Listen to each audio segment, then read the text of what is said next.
Welcome back to Tran Wins, Bastard Bonds. When we last left off, Nazar and Rengda had a few choice words for each other, and Rengda found that Nazar just isn't in the right frame of mind to talk to her. So we're going to press on and head over to Arkeson. It is impossible to tell whether you have entered a long, neglected passage covered with fleshy slime or the bowels of some tremendous, tortured creature.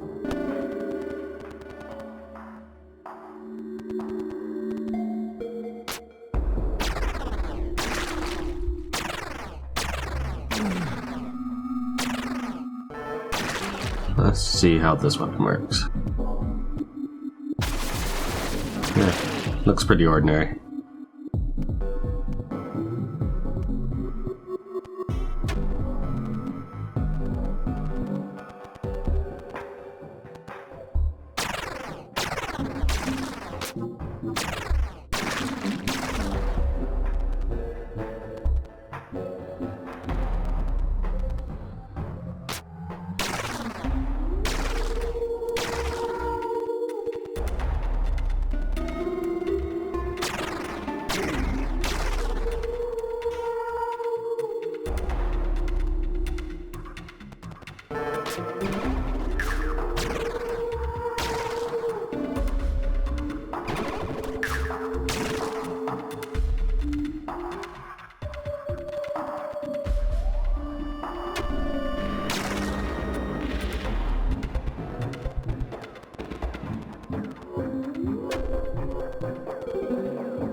Looks like the remains of a traveler. He did not fare well.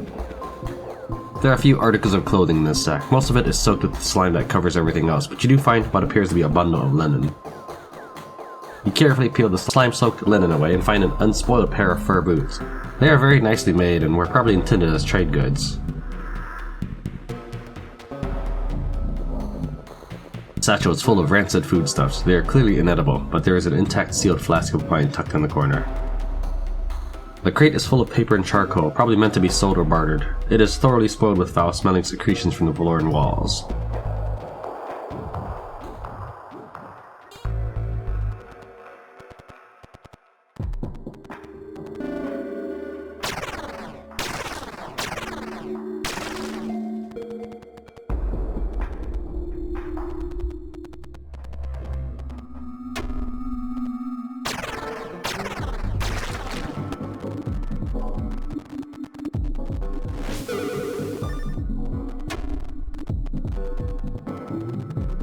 The slime of this place has done quite a number on this chest, covering the whole thing with a dull yellow crust. It'll take some forcing to get it open. I'll need to bring in Borfalger. Let's see how my party is doing catching up to me. Doesn't sound like they're getting very far.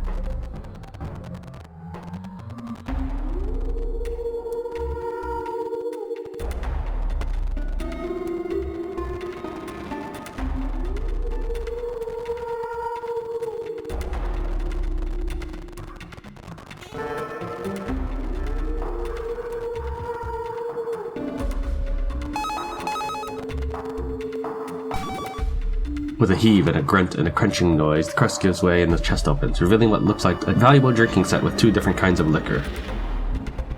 Alright.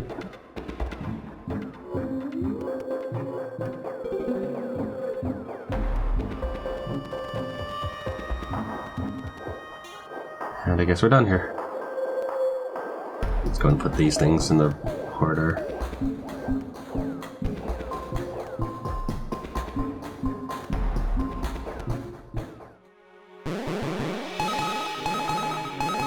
It's easier to just put it in a porter now than to try to find them in a list of 48 bandmates later.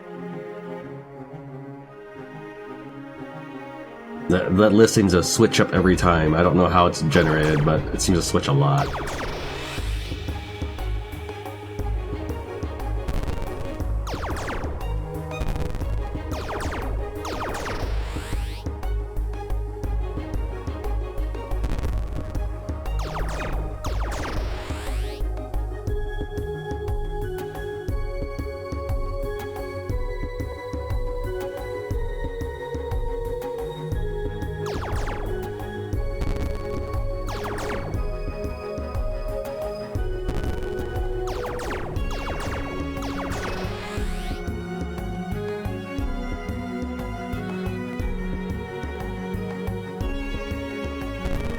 I forget. How does frugal work? Is it just weapons, I assume?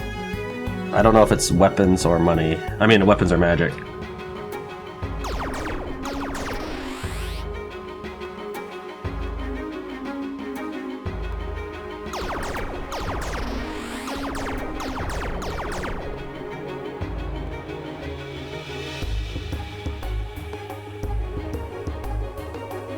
So I gave him a lot more weave than he needed, but I wanted him to get telekinetic fast. Because I keep running into these things that say, like, you need telekinesis to do this. What was I making you? Was I making you anything? Oh yeah, I was gonna continue to build up your ability to defend.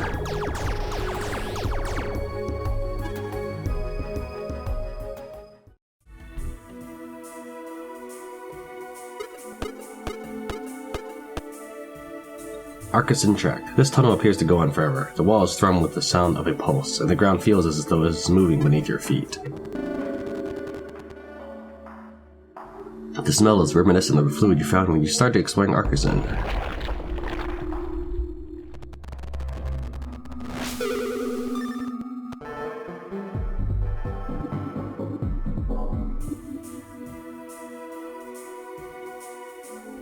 So I've finished Arcus, Courthouse, Arpa. Did I finish Arpa? Yeah, I guess so. Krun.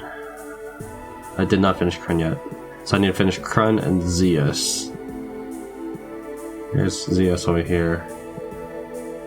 Or did I finish Zeus? Yeah, I did finish Zeus, okay.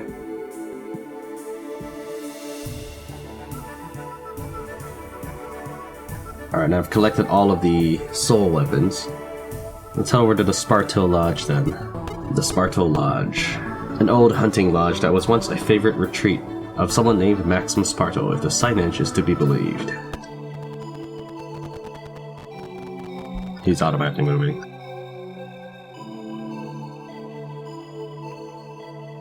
Spartill Lodge. Beauregard sighs deeply and hangs his head, looking at the ground. Max, how could you really be gone? I take it you know this place? Yes, I know it very well. I spent many nights here laughing and bragging and drinking. It's Maxim's hunting lodge. Or, I suppose it was. I still have my key. Max always told me to come by whenever I wanted. He made me feel at home here. Beauregard fishes a key out of his doublet, and just holds it in front of his face for a few long minutes. This is clearly very hard for him. Well, maybe this is the only vestige of home left for me. Just promise me that you'll be respectful, alright?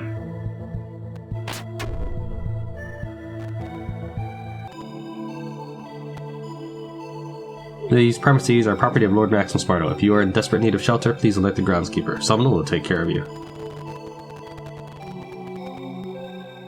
Groundskeeper, call if you need assistance, but pray be patient if the hour is late. Oh, that's kind of nice.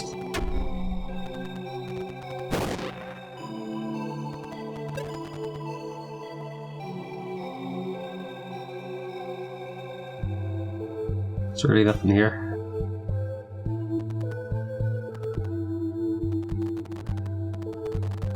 So how would you get in if you didn't have Beauregard? I guess I'll check that out in a little bit here, once I finish up with this.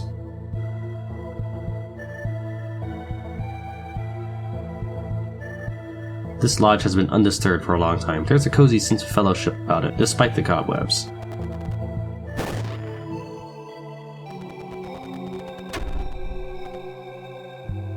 It appears as if this room was used for cleaning and curing game. There are a number of hooks on chains hanging from the ceiling.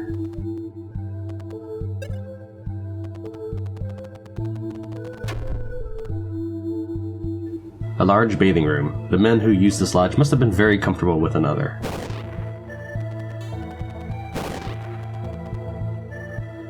Yeah, whatever. Even if it doesn't lead anywhere. This calls to mind the image of a group of hunters enjoying their breakfast as they prepare for the day's activities.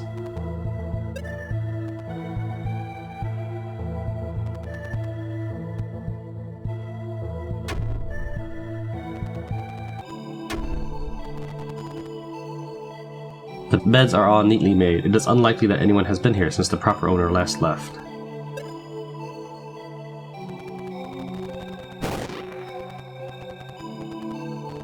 Looks like a 6 is like the computer RPG adventuring party size sometimes. Lately it's been 4. And then 3. They just keep shrinking. This is penned in a straightforward hand with little flourish. Though some of the pages have faded and bled, it is all still quite legible. These appear to be accounts of hunting expeditions, descriptions of where the men went, landmarks they observed, game they spotted, and of course the chases and hunts themselves. Knowing that Spartill came here at the Queen's behest, you analyzed the journal carefully. The final entry in this journal mentions chasing the babe. The babe is apparently quite far away, but it looks as though he and his band expected to get there quickly based on the amount of supplies they prepared. At the bottom, conspicuously, is written the phrase, "Mother, Mother, remember me." It seems to be a final farewell, as though he suspected that he would not be coming back. The Babe almost surely means the Isle of Babe off the western shore. One of my cousins was the Duchess there. It's a scenic place, but the only thing there of any note is the graveyard where King Chavray is buried. I wouldn't dare try to cross this strait by boat for fear of Leviathan, but I think that one of the royal transit lines connects. Perhaps a tunnel is still usable.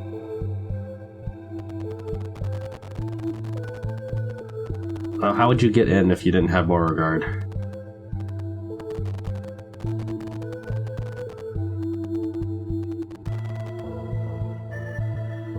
I wait for the little ping.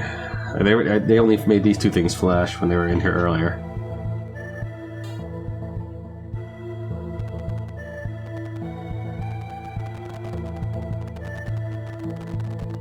I am curious though how I would get in if I didn't have Beauregard.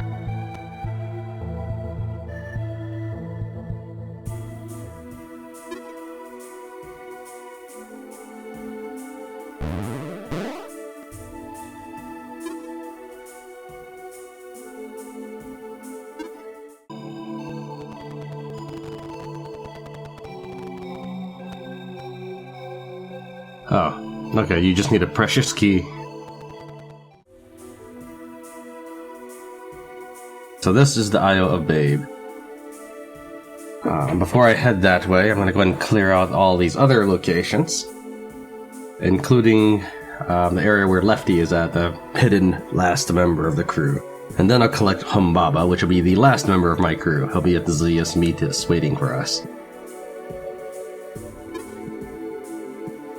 I do still need to build up bonds, so any of that stuff I'll have to do. I'm going to probably do off camera. Like building up bonds. So for example, if I choose to reskill these guys to be my perfect steel Exarchs, I'll do that off camera. If I choose to rebuild Moria into a spellcaster, I'll do that off camera.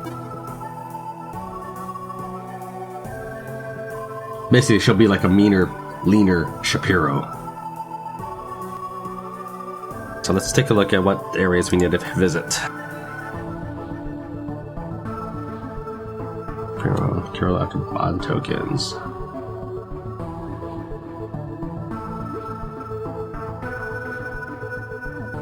Alright, well this one seems very simplistic. Alright, let's check this out. So this will be the screenshot for that. There is a broad clearing in the marsh vegetation here. It might be an acceptable place to camp, and is large enough to accommodate a whole group.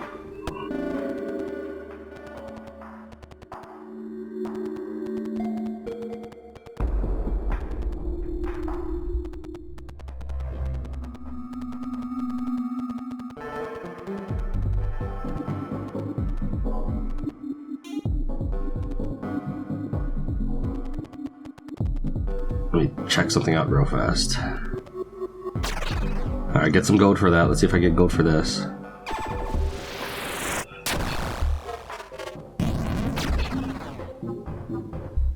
I'm not sure I hit him. I thought I did. I thought the sound effect looked like it did. I'm not used to people surviving it. Yeah, I hit him, but it didn't. So it doesn't give me money for that. What about for trace?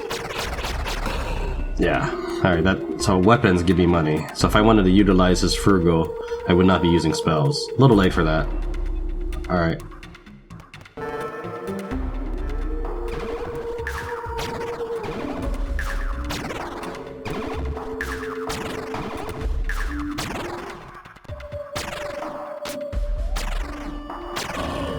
if I wanted gold, I can just have him run up to him and punch him.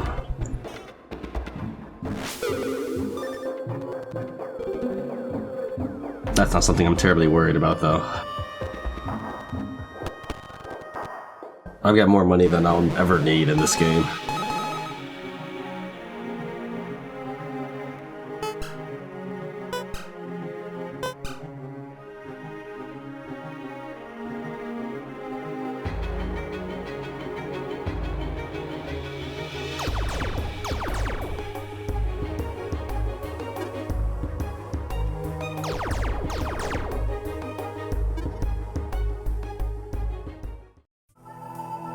Well, I'm gonna go there just to get rid of the up arrow, but the military facility would be an area you go to with Nazar after the seaside congregation. This building looks like it used to be some kind of military outpost, but it's in shambles and would be worthless as a stronghold. A nearby gatehouse might offer decent shelter for a night at the very least. What's that, chasm? Okay, we'll head to the chasm next.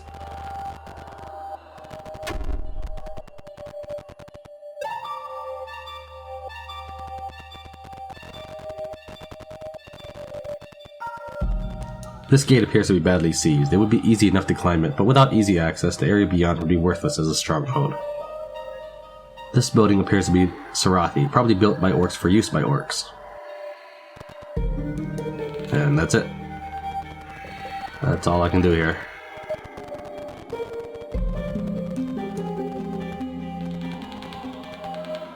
None of my other characters have anything to say about the place.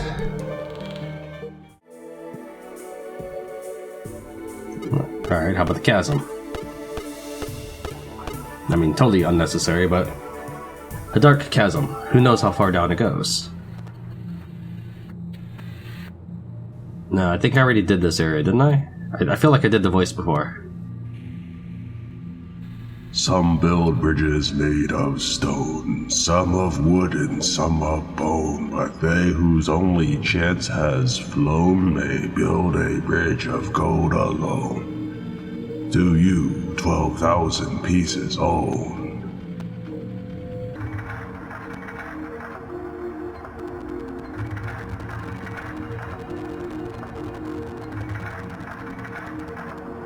Not a problem for me. What else you got?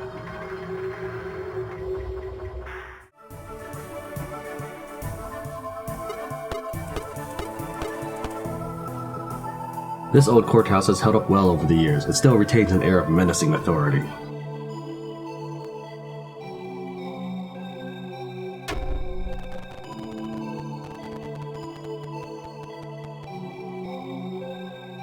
Not exactly cozy, is it? It's better than camping out in the cold. It'll be fine. Well, everyone make yourselves at home then. I'm gonna go find a place to till some soil.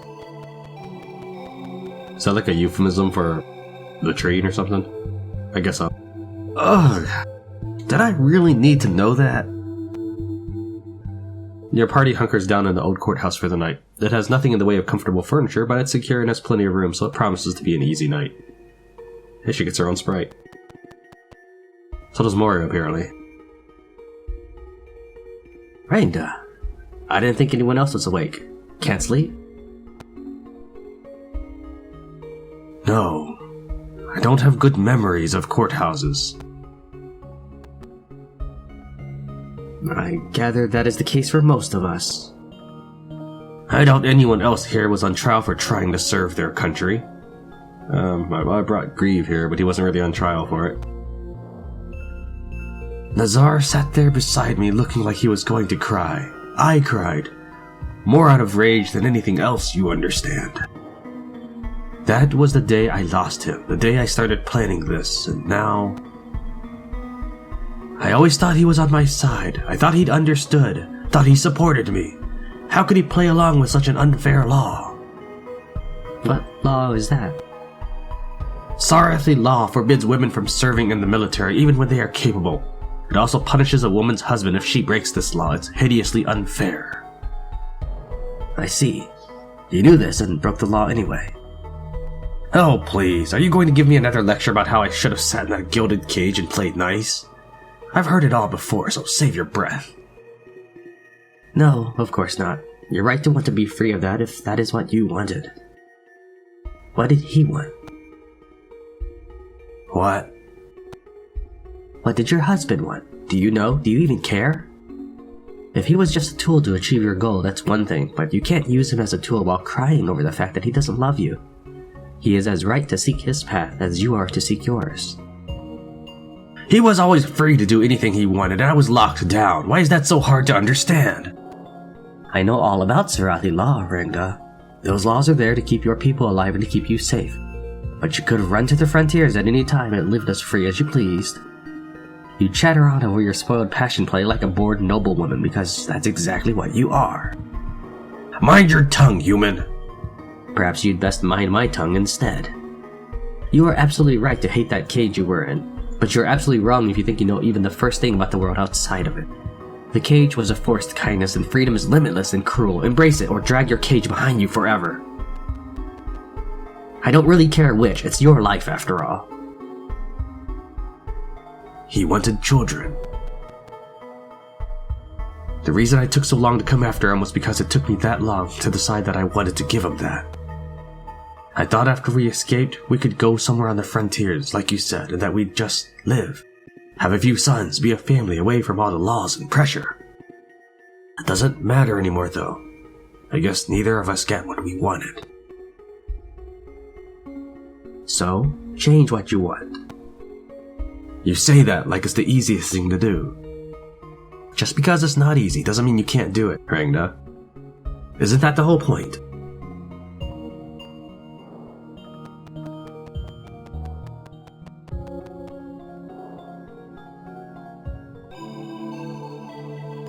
Rengda is unusually quiet this morning. She doesn't look like she slept very well. She picks up on your looking at her almost immediately. She opens her mouth as if to speak, but is overtaken by a yawn instead and averts her eyes. It's probably best not to force the issue.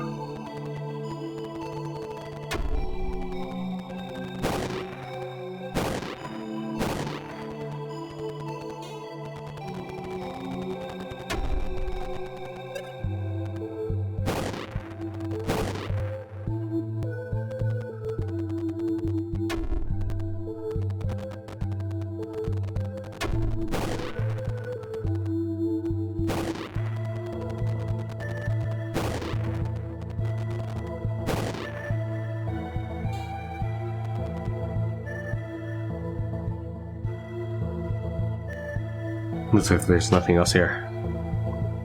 Alright, so that's another side of Rengda right there. Most players probably won't get her.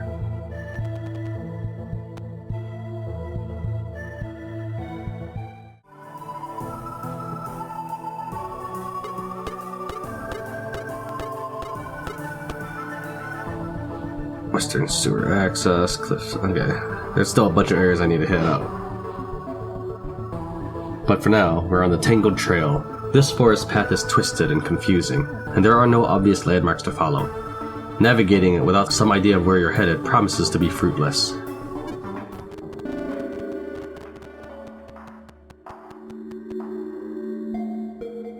We shouldn't have set out so late. We're going to get lost in this place for sure. Worse than lost if we run into something dangerous. Bran, there's nothing on this island more dangerous than you. I can find my way by scent, but I guess that doesn't help you guys. Aye, and I don't fancy trailing through the darkness holding hands either. We should turn back. There's a very old hunter's camp nearby if my memory serves. I can find it, and we probably have enough twilight to make it there without tripping over each other. We don't have a lot of time to figure out an alternative. Lead the way, Grant. Right. This way.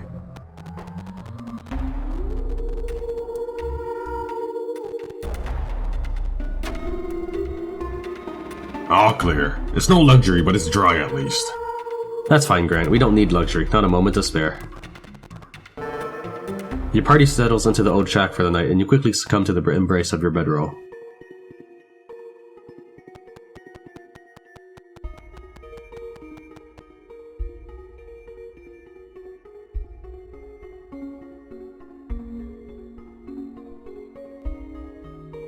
Are you out there, Max? Why is it me? This sort of strange journey is the stuff meant for heroes like you. I was supposed to die fat and full of ale, not waging war in the ruins of my homeland. I'm so lost, Max. I don't know what to do. I wish you were here.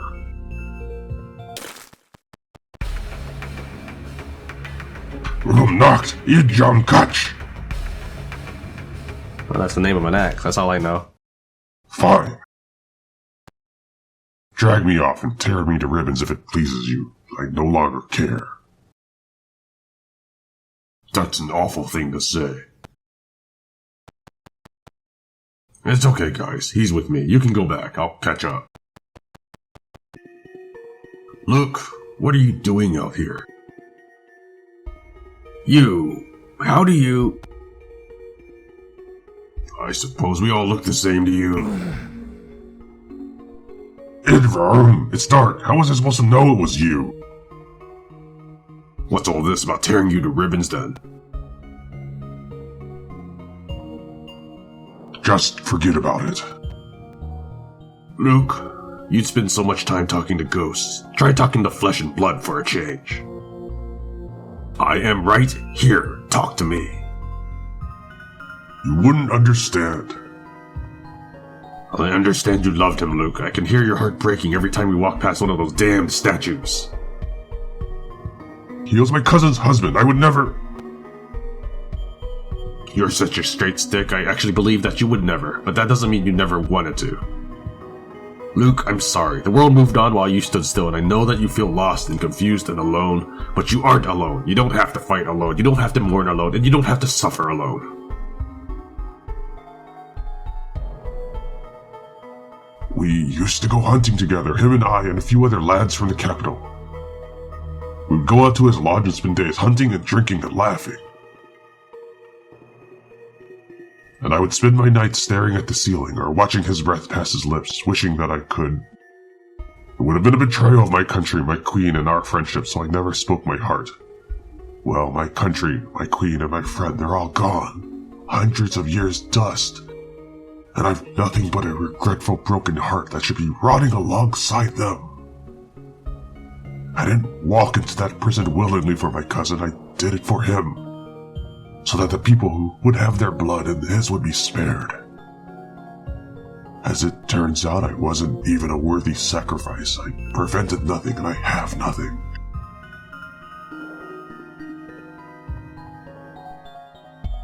Luke, you're an idiot. Do you really think he didn't know? You wear your heart so far down your sleeve, I'm surprised it doesn't fall into your breakfast. He knew full well that you loved him. How could he not? He kept you as close as he did because he loved you just the same, and he never said anything for the same damned reasons you just told me. An accidental touch. A look that's a little too long, a smile that's a little too warm. You shared those things, I know you did. If his memory's so precious, you need to stop dragging it around and wear it proudly. It's what he would want, isn't it?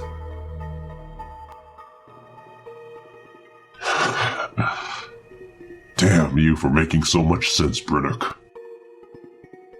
Beauregard takes a deep draught of the warm night air and turns his gaze to the sky.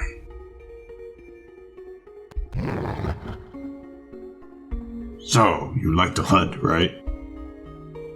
I do. Me and my boys killed a deer. Help us butcher it and its venison for breakfast. Venison for breakfast? No? Venison for breakfast is one of my favorite pleasures, as I'm sure you might imagine. I had a feeling, shall we then? Certainly, just let me fetch my clothes. It's a warm night and the rest of us are already naked. You'll make us feel awkward. Come on, it can be a new experience.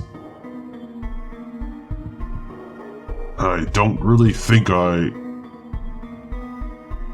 have any good reason to refuse. Lead the way. I get a lot of requests for that lately. Right this way. In the morning, you awaken to a mouth-watering smell as heavy slabs of fresh venison roast over a pit of open coals. With a hearty breakfast in your belly and a bright morning sun lighting the way, you are able to get back to the path with little difficulty. Beauregard and Grant appear to be getting along today better than usual. You decide not to draw attention to it, so as not to spoil the peaceful moment. This weather-worn statue is almost impossible to see amid the greenery. You find a dirty bundle of coins inside. And that's it for this area. Still can't secure it. But, yeah, we got an extra scene.